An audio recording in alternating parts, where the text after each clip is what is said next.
Okay. Oh, I think it's working. Should I do voice like what the hell? Maybe that's too much processing. Standard? No? Voice like okay, okay. Oh my god. It's 90 degrees in my room. It's technically 87, but yesterday it was 98 in my room. Cancel my workout. All right, 200 grams going in the bowl. I'm gonna go wash it in a second. Probably all gonna fit in my bowl. Oh, another 200 grams. Forgot you couldn't see that. I might have to start with just 600 grams. All right, here goes another one.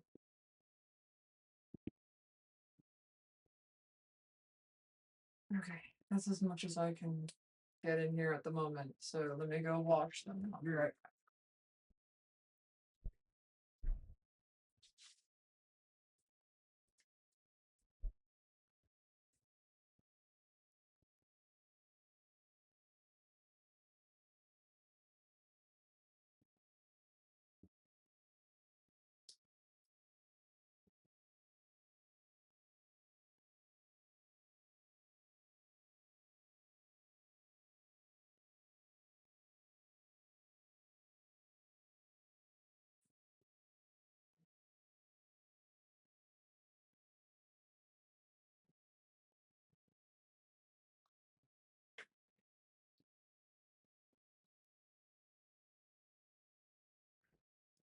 Okay.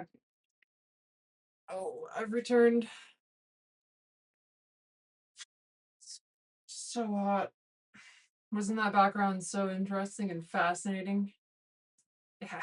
All right. All right, here. Cheers.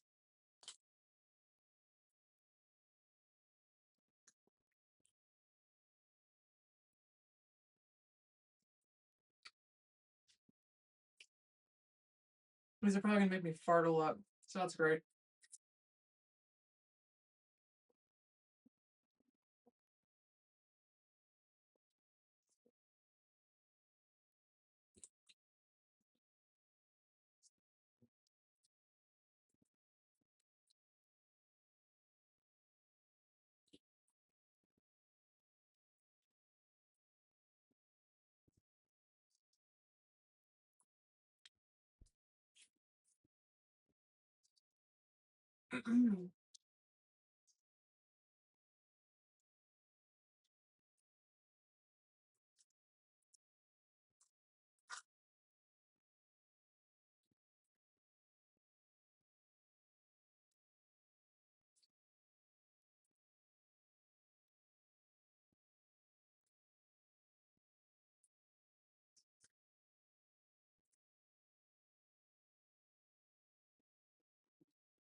I remember growing up that someone told me that radishes will put hair on your chest. I mean, what the fuck? How white was this person that told me that? Pure stupidity. I like radishes. They're crunchy and like fresh.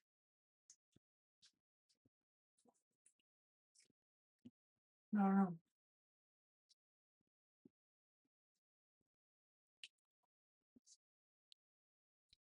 I got a job offer today.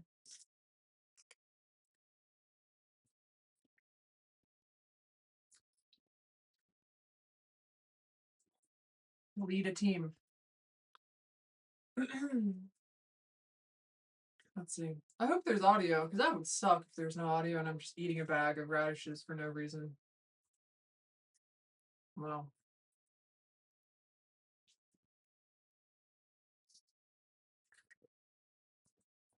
yeah. To lead the technical developments of a project.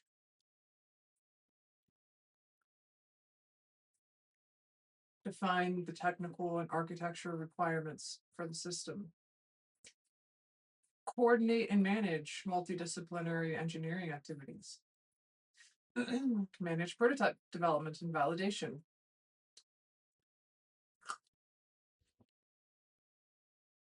Support the integration mechanics, electronics, and software. Plan and supervise field testing.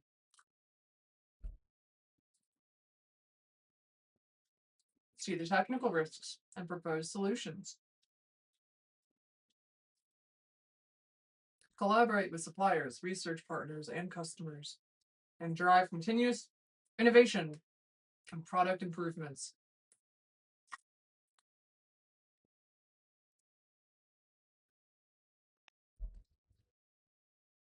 Yeah, so the question is, do I take it? I don't know.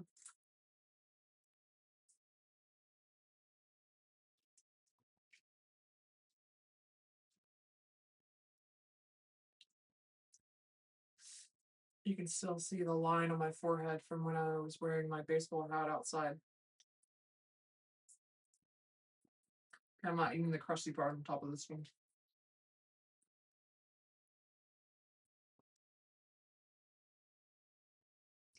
Yeah, I don't know.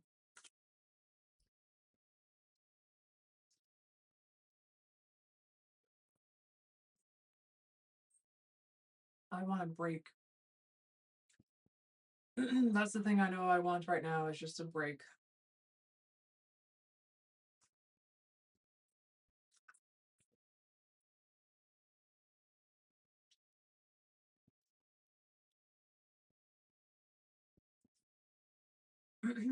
The current place I work at is less than stellar.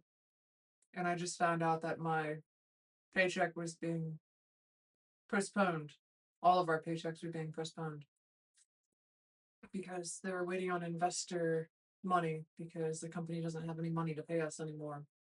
So that's great. And yeah, people are just not very kind. They are selectively kind, but it feels like an abusive relationship where the abuser does the thing that's abusive, recognizes their abuse, and tries to be nice to the people again. And then you start to feel like, okay, well, maybe things are going to change. And then things don't change because the abuse happens again. And it just cycles and cycles and cycles. And the question is, when are you going to stand up for yourself and just leave? When are you going to get out? I know at least I'm going to get out. So that's good. But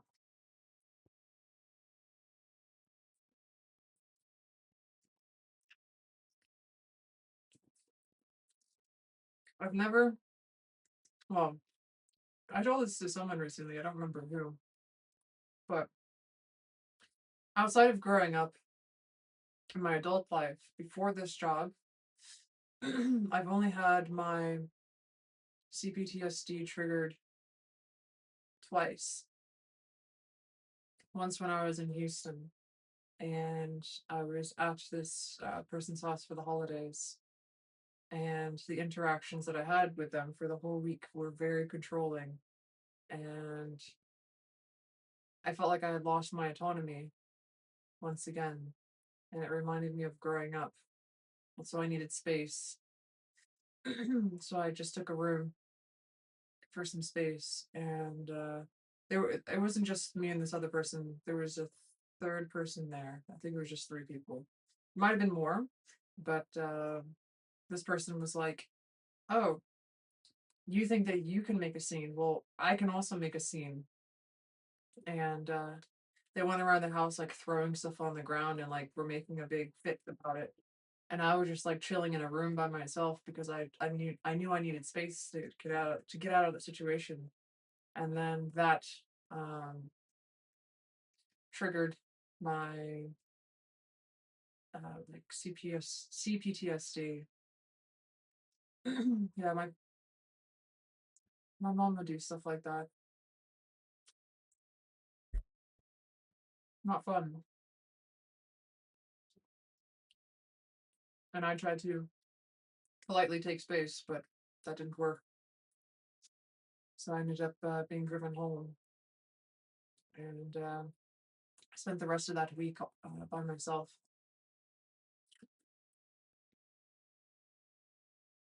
And I was just shaking and stuff. Yeah.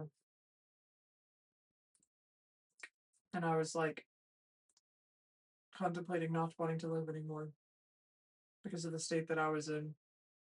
And it was really hard to do stuff for myself.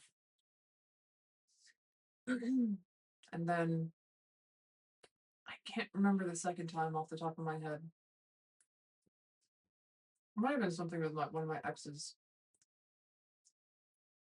Very well could have been. And then the last two, so 3 and 4, that was with a company I currently work at, and I think no longer will work at. But I'll be on sick leave, I think, for a little bit because I need to figure stuff out and in space. And I've worked really hard, and I think that I don't like to say like it's my right, but I think it's my right to be able to take that space to myself for a moment.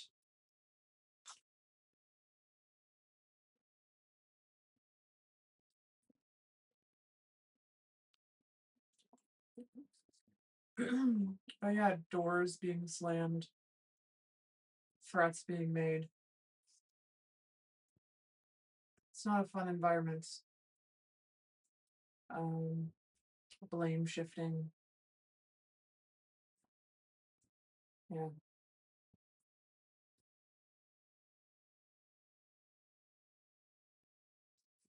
Yeah, it's not fun walking on eggshells. I don't want to be in an environment like that.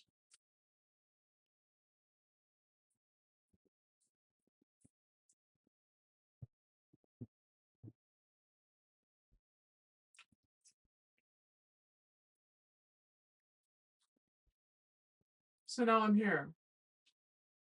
But I think I'm gonna go visit my brother. His birthday is coming up.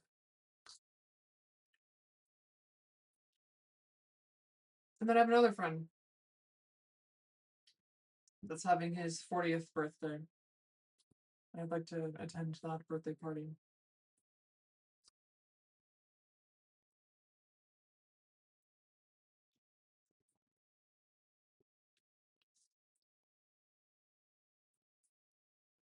I don't think my brother has always had the best support network. Neither have I. But I feel like I can be a positive influence on his life, and I would like to try in any meaningful way that I can.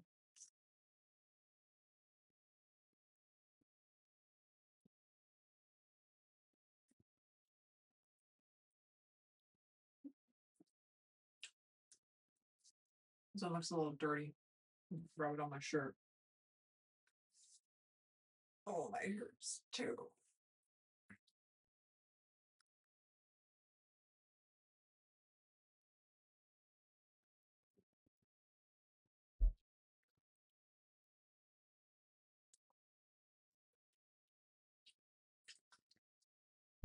You know, one of the nice things, sarcastic, the nice things that happened to me recently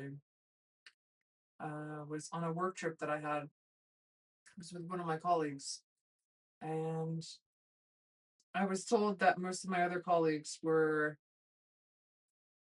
or don't view me in the best light, or like they think that I'm too direct and maybe too hard to get along with. But I also think that's a decent amount of just language barrier because like I don't eat lunch with them because none of them make an effort to also try to include me. Um, yeah, but people told my colleague like, "Hey, I good luck with Maeve on this business trip. Like, I hope you'll be able to find relaxation and get away." Um, yeah,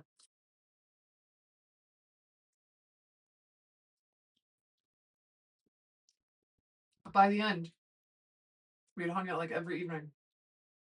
We had great dinners, good laughs, good stories over drinks, and we did like kind of like improv like activities that some people do without even realizing that they're doing improv, which is just generating a world and then playing in the space and just having fun there and like lots of laughs. And we did that quite often. Um, and by the end of it, what my colleague told me was, firstly, I'm good at my job and that he respects the things that I'm doing and what I'm trying to do. Because I guess it wasn't self evident at that point, what I had been trying to do, trying to help get the company more on track and whatnot, and focus on things that are important. But the other thing he said was, I would want to be your friend, but I have too many friends, so I'm not going to be your friend. But that's basically been my experience so far with people from Northern Europe. So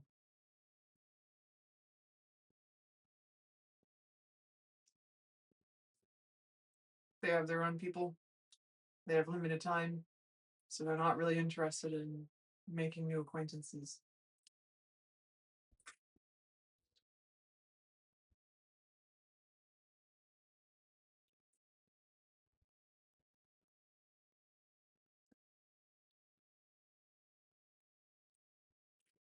Yeah.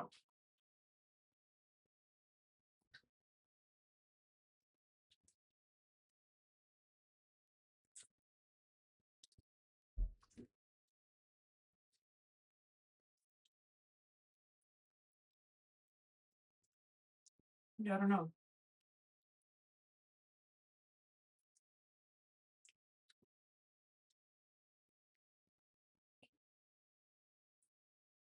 Everywhere I go, I'm an outsider.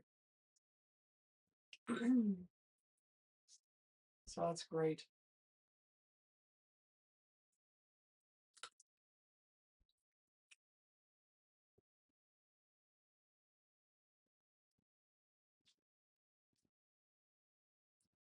Ever since I was a kid, when my dad went to jail, I was excluded from things, even though I deeply wanted to have connection. And then we were part of that like religious cult that met in that warehouse. And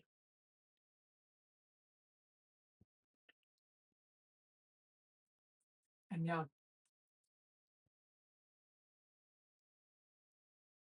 I felt deep connection there, I think, to people.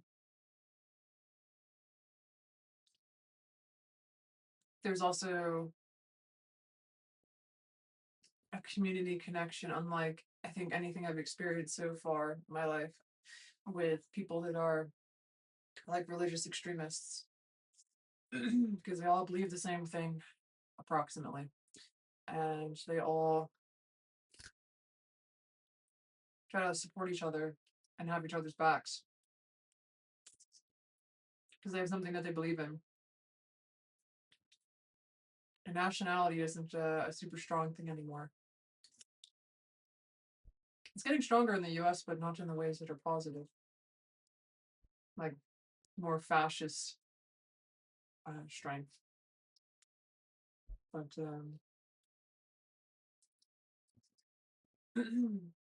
yeah, I don't think that I've ever been able to find that type of deep connection with people since then. And I feel like I've always been on the outside. And that with my lived experiences, it's really hard to find people that I can relate to because I have a very unique combination of life experiences.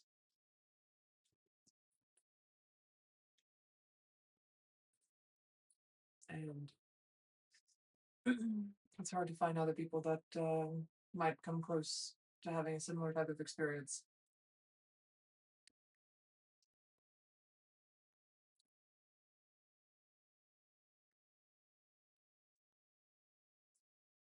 So, even when you're surrounded by people, potentially, you feel very alone. And I felt that at work as well when I would go have lunch with, try to have lunch with people. Like you're surrounded by people, and yet you feel so alone and isolated.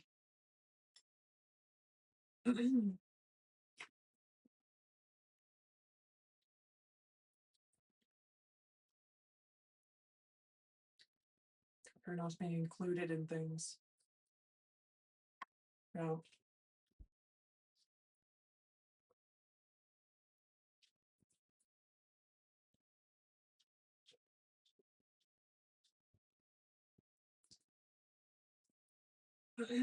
So then the question is, do I move even further north where I have the potential to marry someone in order to continue staying and living abroad?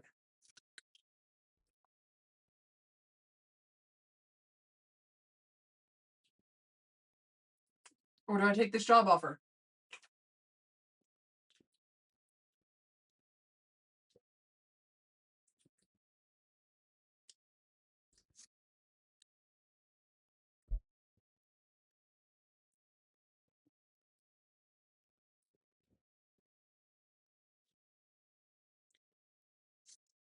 I think I need to slow down. Because normally when I eat um, radishes like this, I do eat them like one after another, but I typically also will like eat a carrot or something else in between.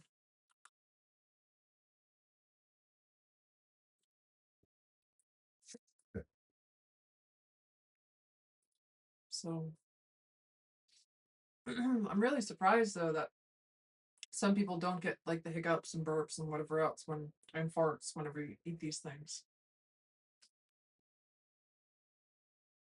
So not a giant gouge in it, so I just wanted to see.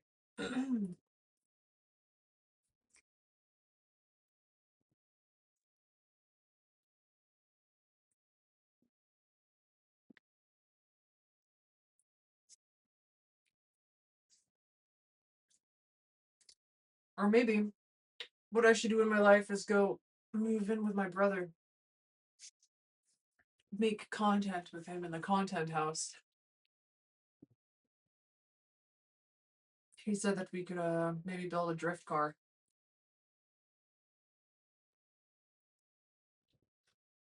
We can make some YouTube videos out of that. That would be cool.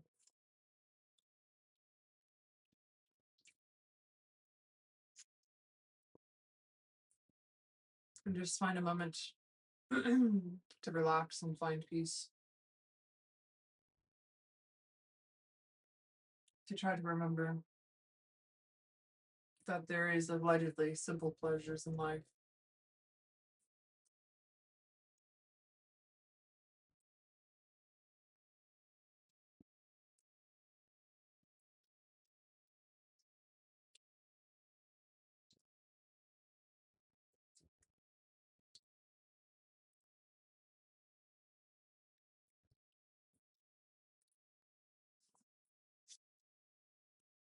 Are there simple pleasures in life?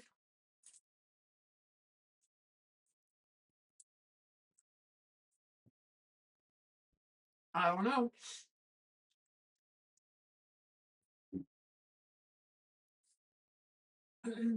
Growing up, it was always that life had a mission, life had a purpose.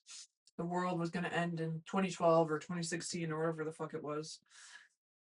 So you better do the best that you can before that time comes.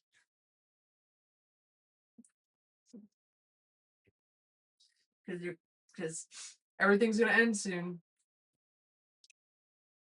So then I was also just, even at that point in my life, I was like, why do anything at all? And then the answer typically is, well, because then you can have more opportunities to be a witness to other people and hopefully bring them to salvation. But like, okay, why not just focus on that? Why have any semblance of the long-term plan? When the rapture is coming,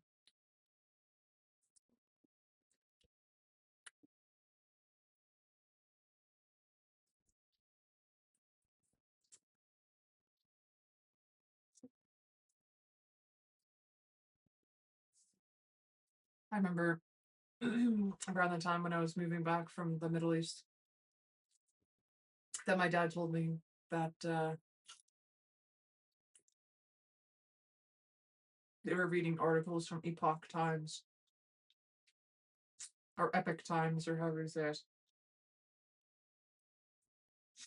And last year when I was volunteering on an organic farm, I was listening to a podcast by Alex O'Connor where he had a cult specialist on it on the podcast, and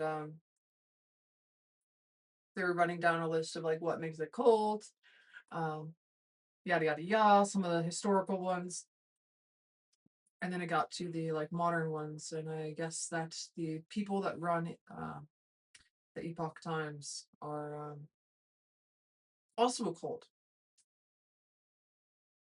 So it's interesting to see that people that tend to be susceptible to cults, even if they escape them, end up being susceptible to another thing as well. You would think that people would learn from their mistakes, but they don't.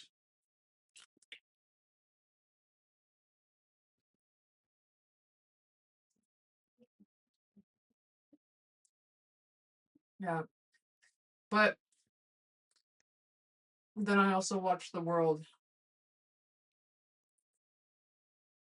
whole world dive into like conspiracies on a grand scale, QAnon, and whatever else, in an attempt to feel something special that they were on the end, that their life had some higher purpose and meaning.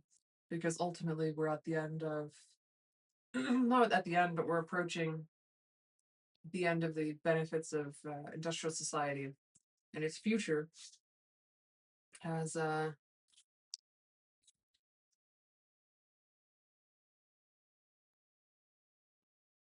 its future ultimately holds emptiness for those that exist within it.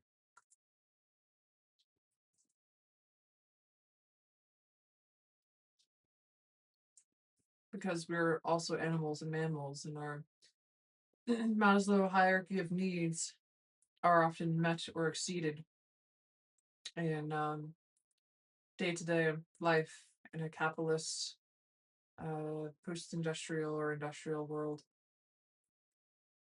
So then, what are you left with? You're left with the stress and frustration of these digital tasks that seem to rule our world, things that our bodies are not meant for. I mean, even like the fact that we're using screens, it is causing evolutionary traits in our population with our eyes to change. It is our bodies as a society adapting to the fact that we're using screens that are just a few inches away from our faces.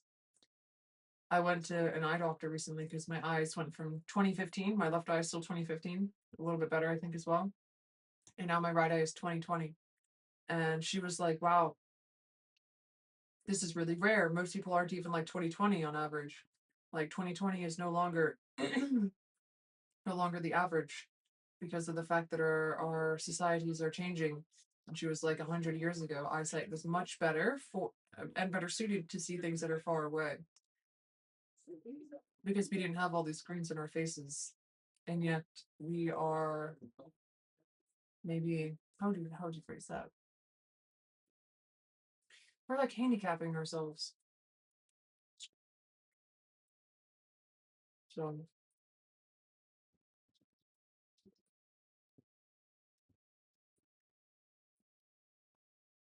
Yeah.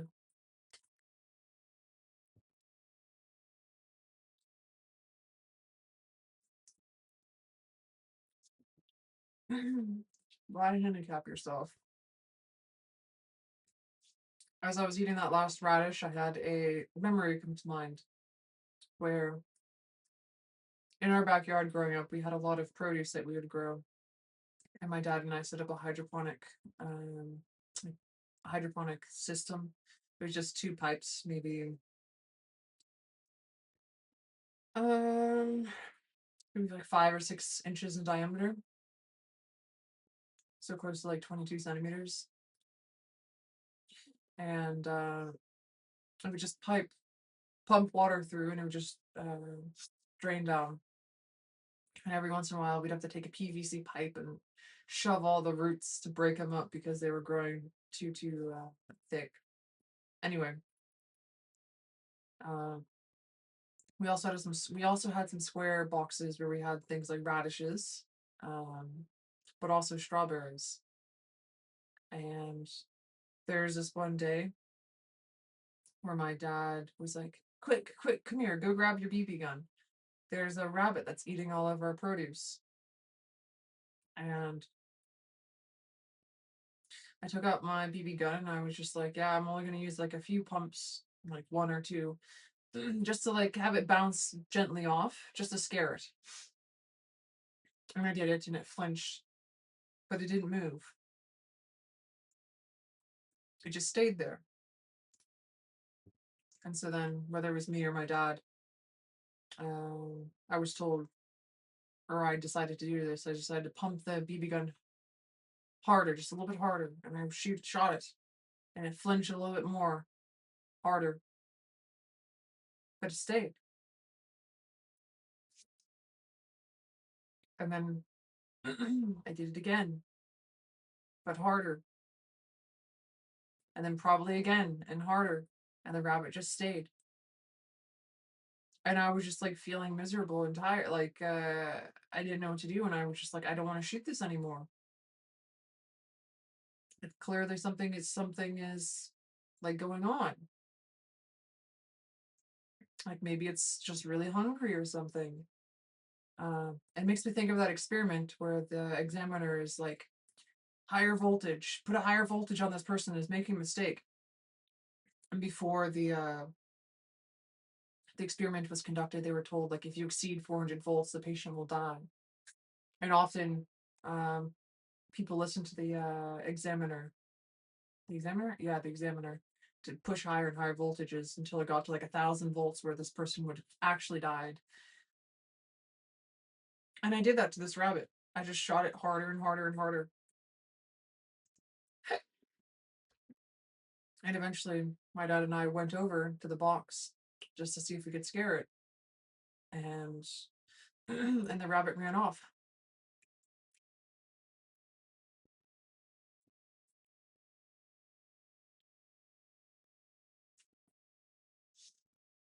And under where that rabbit was sitting was a tiny hole.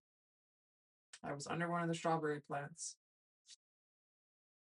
And that rabbit was a mom. And it was nursing to several tiny bunnies underneath. And so it didn't want to move because it was protecting its children.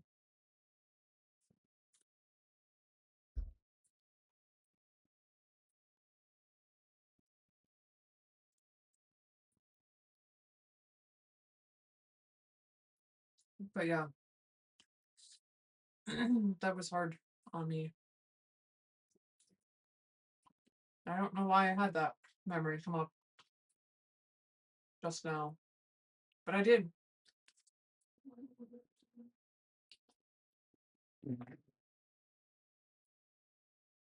So,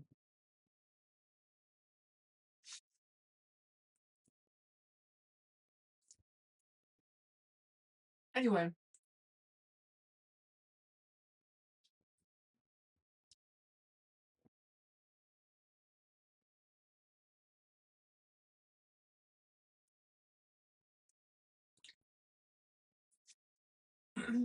what do I do?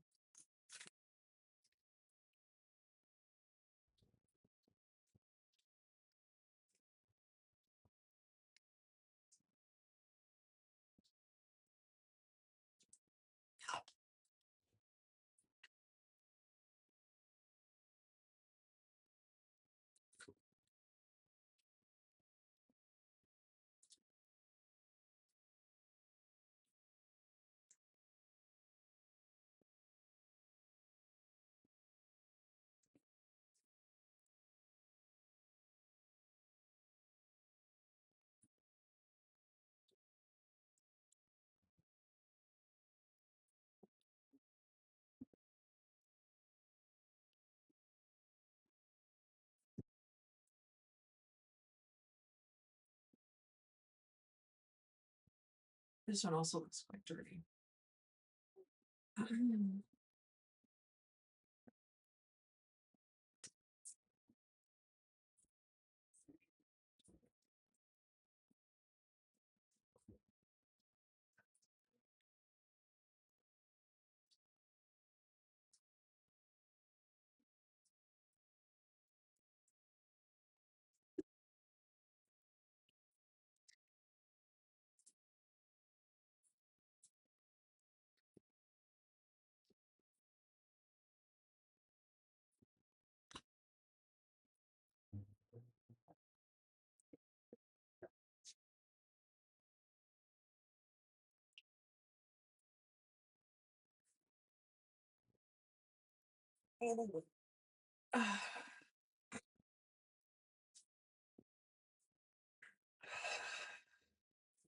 I'm tired.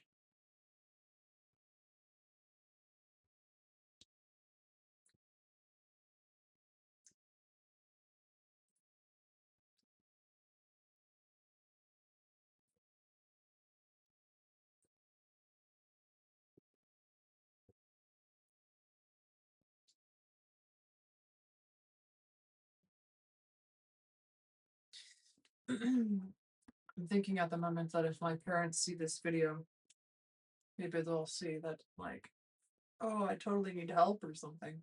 I'm not in a good place. But that's not true. Well, part of it. But it makes me think of, like, this time I was at my grandparents' house where they knew that I no longer believed in a God. And I also told them about growing up when I was like 6, 7, whatever, when I would be called in from outside or called into where my parents' room was because my dad was trying to kill himself in some way. And they didn't believe me at first. But then my grandmother remembered and recalled that her father would also go out to the backyard, back into the field, pasture, whatever, with a shotgun, put it in his mouth and like scream up to God. And my grandmother's mother, my great grandmother, would send um, my grandmother's sister out. So my great aunt, her name is Janet. Her name is Janet. I think she's still alive, probably. But Janice, like me, was also there to just watch my parents. And I guess yeah, I just cried when I was put in that circumstance because I didn't fully understand why my dad was trying to do this. I mean, I knew that both of my parents were deeply unhappy, and that there was a lot of anger taken out on myself and my siblings, or on the house, or on each other. But as my grandmother told me about this also happening to her sister, and this was later on, this was like the second half of the day after I had told them about what happened to me. My grandmother told me what happened with her sister. And I don't know if it's a common thing, but it definitely has happened more than once in my family. And it feels like generational trauma just being passed down somehow, which is really interesting feeling. And so then I cried about it. And then my grandfather like held my hands and he started like praying. And it sounded like he was trying to have me accept Jesus into my heart. And so I paused him and I was like, hey, I don't believe in God now. Just because I'm crying doesn't mean that I'm open to this thing that you believe in. I'm crying because it's an emotional thing that I had gone through. So similarly, just because I might be well, I'm not really showing emotions, but because I'm not in the best situation this doesn't mean that I want my parents to have anything to do with me or my life. So, anyway.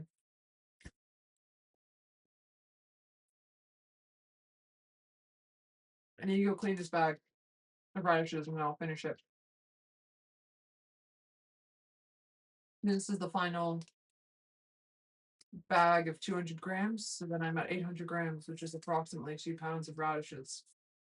So I'll be right back.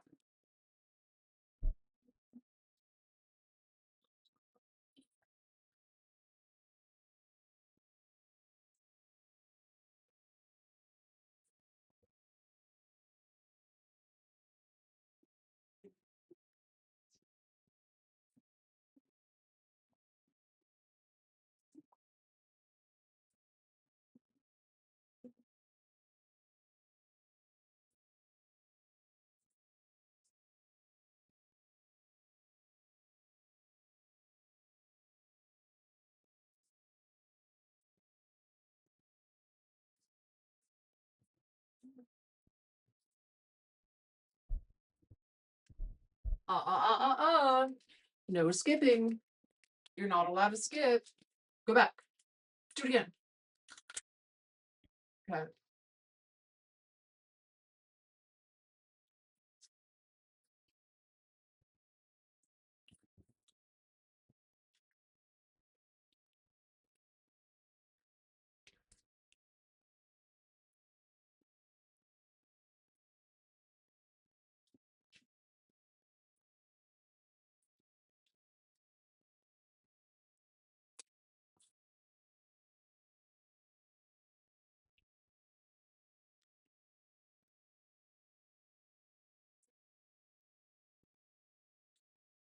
Every time I'm looking down, I'm just inspecting every radish, by the way.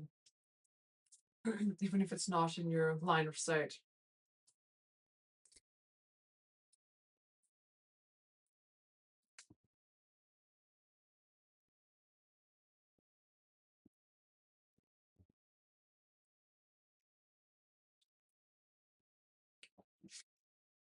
Temperature update. 87 in my room. Not temperature, the time is almost 7 p.m. Oh, did I forget to mention that if you're in Northern Europe, you don't have air conditioning? Isn't that great?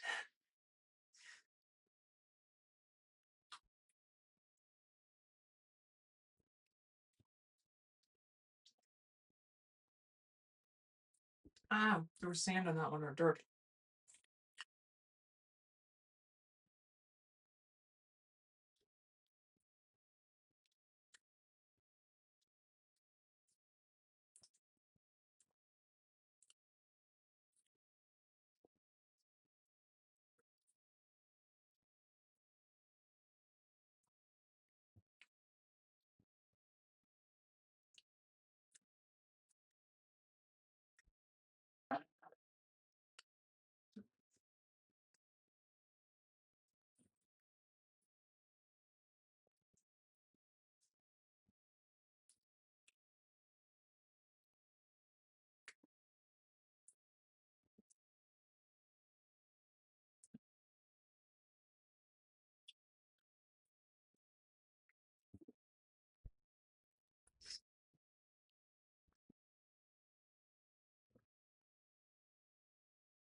The last time I ate a bunch of radishes like this, for like a week straight, I actually had cravings for them. But when you don't have cravings for them, it makes it more challenging towards the end.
There's like a tiny wasp in my room right now.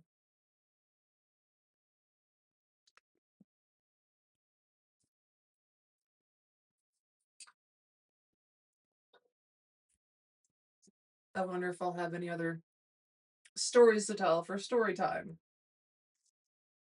I don't think so. Nothing's coming to mind at the moment. Thinking about a lot of things. One of them being this whole global warming situation, which is a little bit concerning. I saw some statistic online, not sure if it's real, but it said that Europe is the fastest warming continent on the globe. Obviously, the globe, where else? Um, and then I also saw a chart from NASA. It was very pleasantly presented, where it would like spiral in a circle. Each spiral was like 1 year, and you just saw this circle getting larger and larger, representing the temperature getting increasing and increasing. And then at the end, they took it and like twisted it, so you saw a bunch of these spirals going up, and you could see that the temperature was just rising, like plus something, plus 2.2 degrees or something like that, from like 100 years ago. It's way too hot now, though.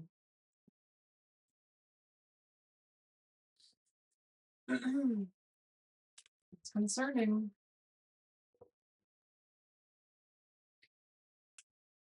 I don't know. I don't know if there's a means to solving this. And it's really interesting to see the impacts of different things on the environment. Like, you have you have these ships that go around, the cargo ships. I think it was during COVID. They changed to a different fuel, and the fuel like had less emissions and whatever else. But then it caused I think the temperatures to start rising, or I don't remember how exactly they saw immediate results. But what essentially happened was the cleaner fuel created less smog and smoke clouds, meaning more energy was reaching the surface of the earth rather than being reflected off of these clouds, that artificial clouds, smoke, whatever that was being made. And it started increasing the temperature, I think, around the globe. And so then they went back to a less efficient fuel source with more emissions. And yeah,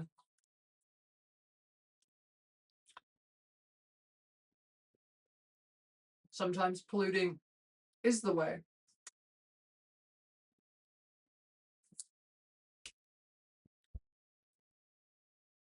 But I think in reality, it's more like we really don't know how much damage we're actually doing, because it's hidden under the guise of other pollutant forms stacked on top of each other. Because that smog, I'm sure, is not good for the environment to begin with. But it does prevent global heating from increasing. So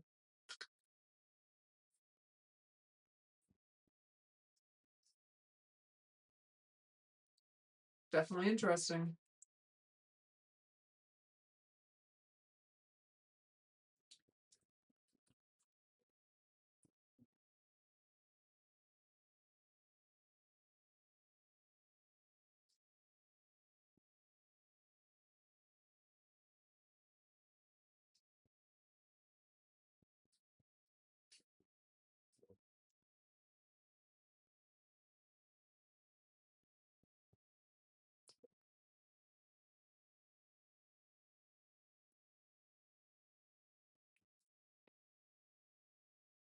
Fuck my roommates.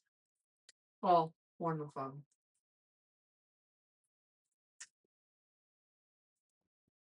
I don't want to get into it though. It's gonna make me mad.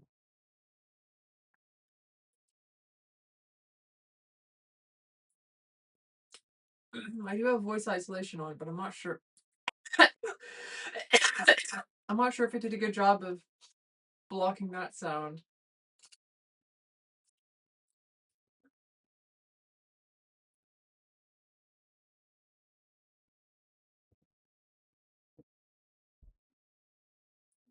Oh.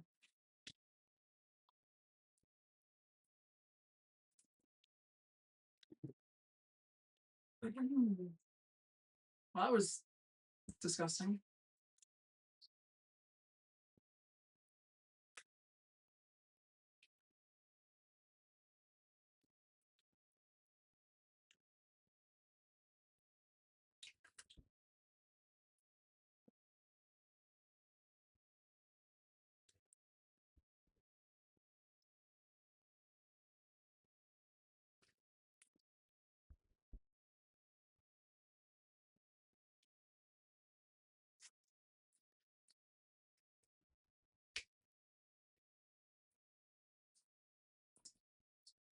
I thought I could eat these in like 20 minutes.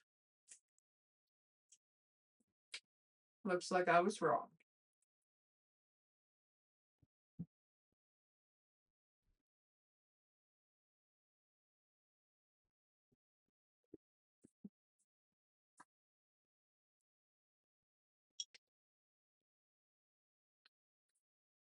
Oh, I'm all sweaty. I sweated when I was walking outside. But also, my room is 87 degrees Fahrenheit. So that's great. Oh.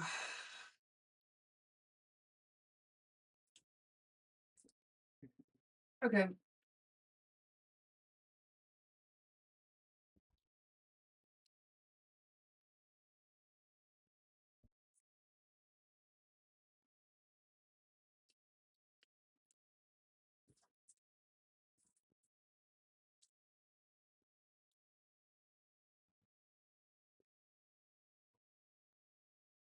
Final one.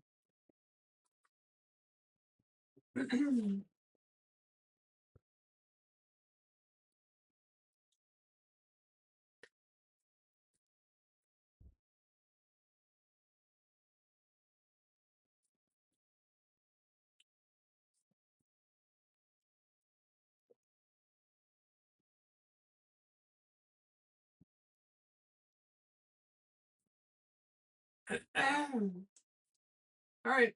Bye.